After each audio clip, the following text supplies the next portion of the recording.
Good afternoon, guys. It is Thursday, August 1st. It is a way to start the month.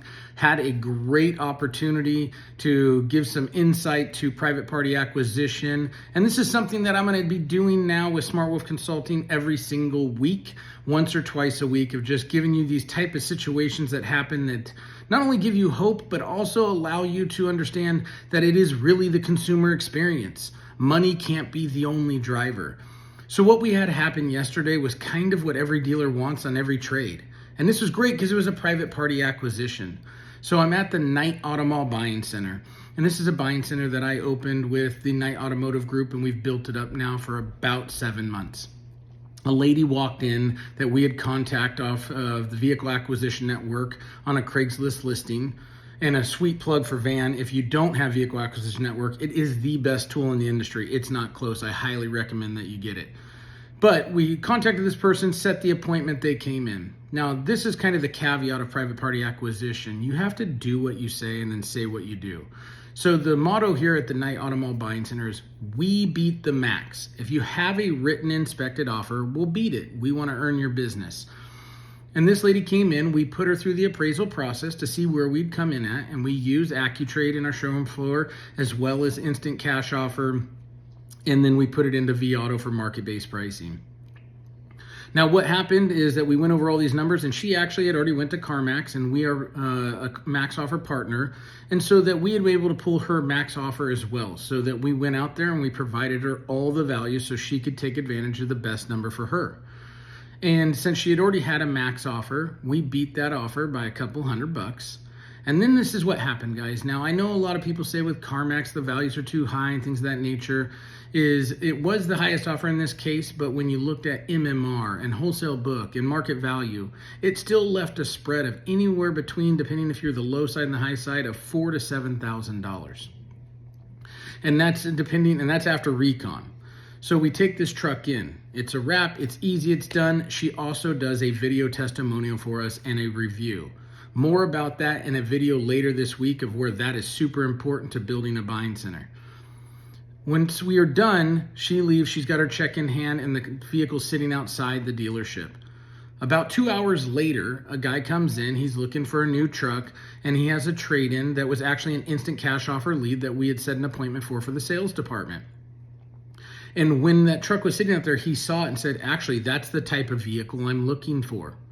I mean, absolute kismet, right? We buy this car, and within 2 hours, someone comes in that was looking for a vehicle, and then we just happen to have something that he had been searching for. This doesn't happen all the time, but could it? I mean, if you were buying everything? So needless to say, we couldn't let him drive the truck or anything else because it hadn't went through the process of being brought in for retail yet. But we did let him look at it. We provided numbers for him. We did his trade appraisal in the same exact process as the buying center because it should be the exact same process. You trade your car, you sell your car. There should be no difference in that consumer experience, in my opinion, and pretty much every buying center I've seen be successful. He ends up wanting that vehicle. They do a paper trip so that they end up saying, okay, it's yours. We just got to get it through smog and safety and do all those things for California compliance.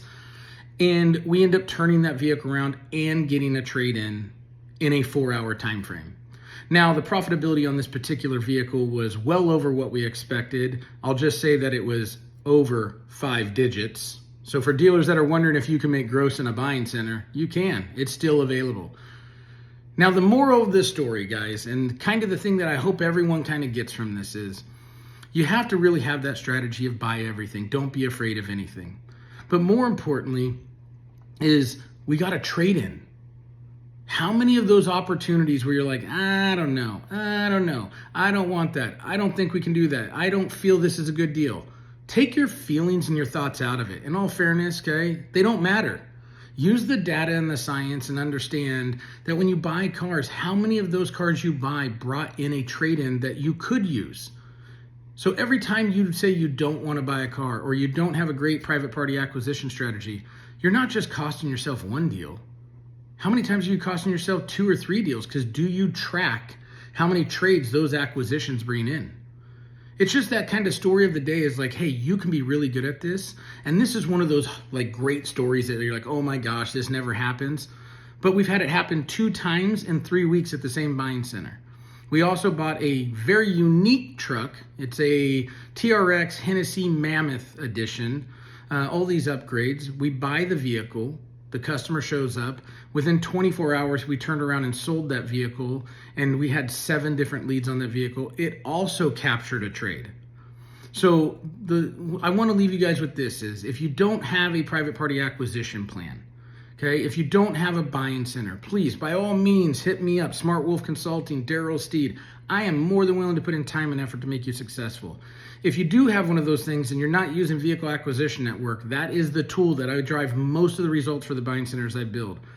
But at the end of the day, if you don't have any of those things, just start looking at private party acquisition and understand your consumers want to do business with you as long as that experience is better than what they see anywhere else.